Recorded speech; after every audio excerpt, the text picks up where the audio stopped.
You know that moment when you walk into a room and everyone goes quiet? Your stomach drops. They were definitely talking about you.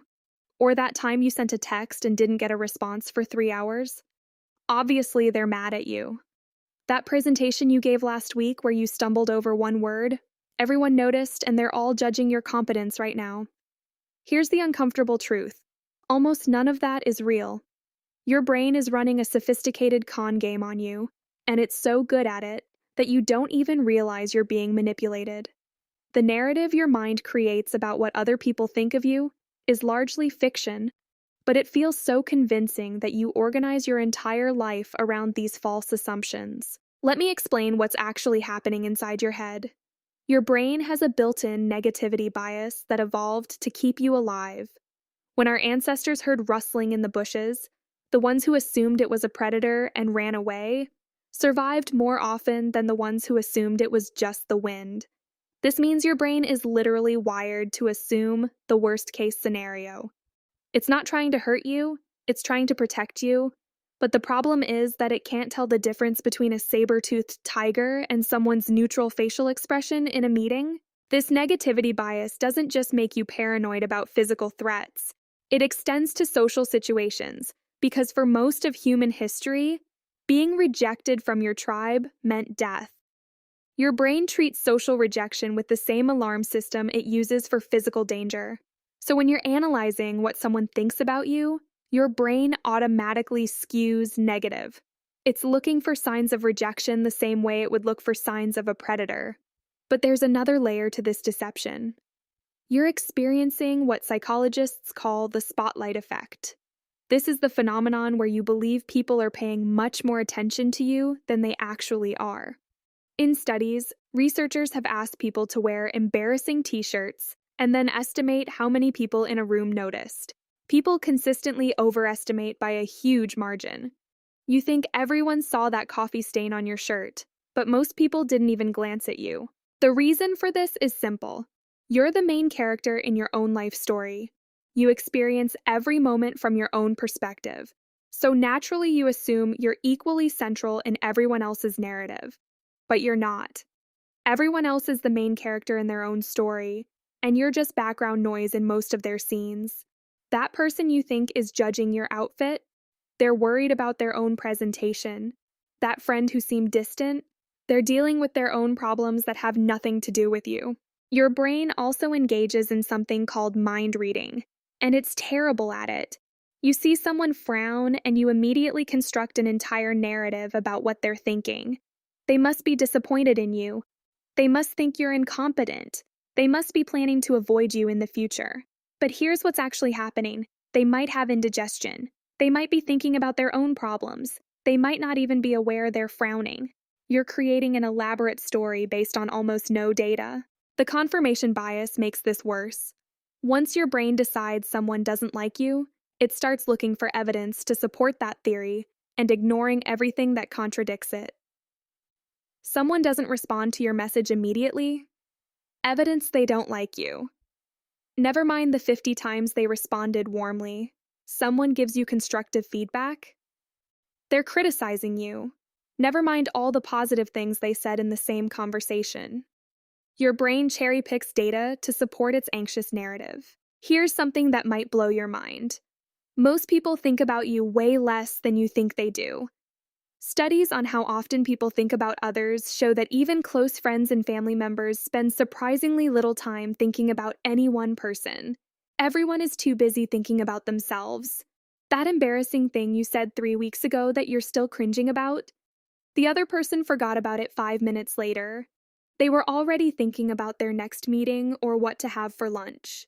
There's also a phenomenon called the illusion of transparency.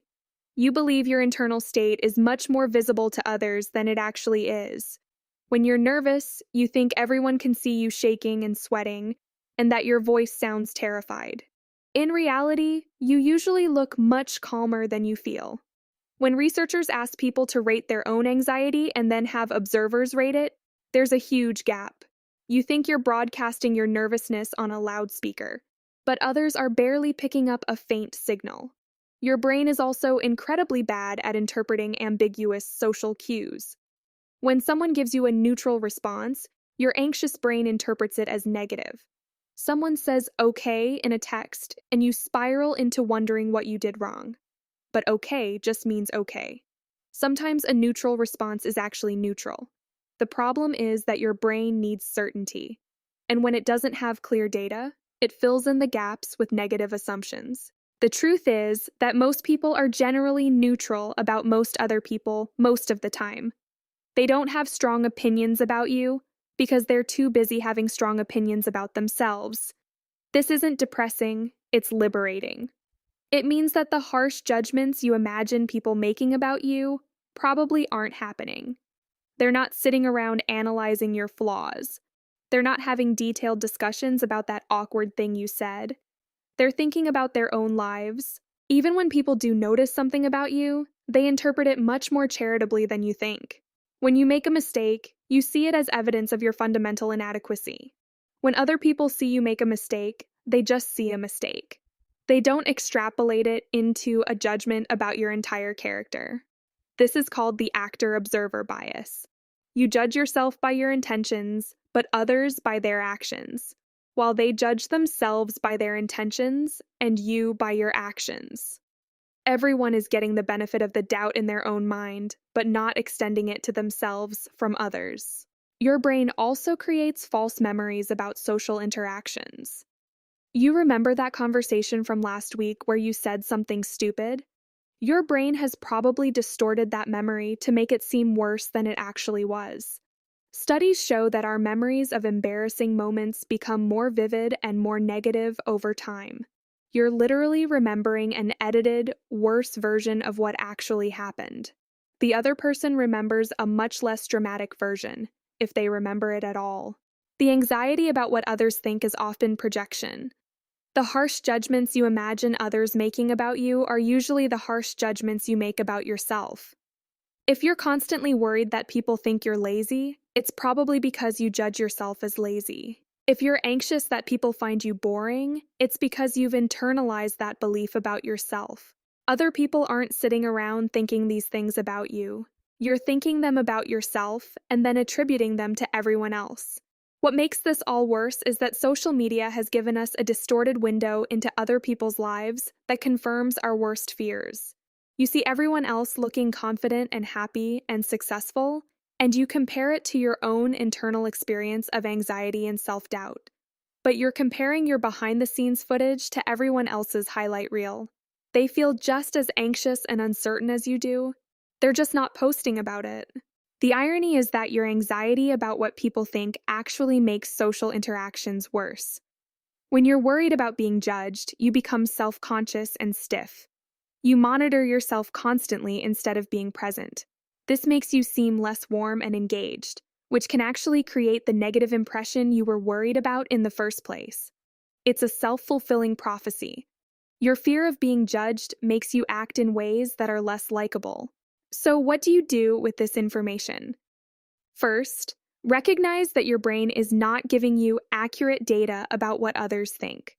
When you catch yourself mind-reading or assuming the worst, pause and question it. What actual evidence do you have?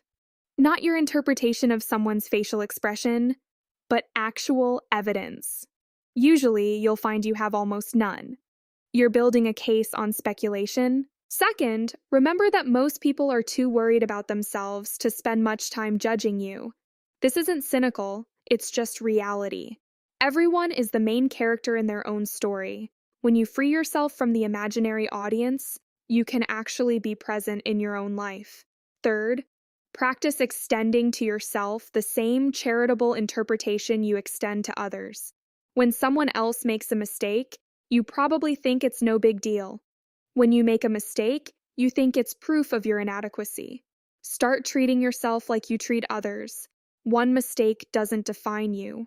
The person you think everyone sees when they look at you is not who they actually see. They see someone much more normal and acceptable than the flawed character your anxious brain has constructed. Your brain is lying to you about what people think, and the sooner you recognize that, the sooner you can stop living your life in service of imaginary judgments. Most of the criticism you're experiencing exists only in your own head. and you have the power to stop believing it.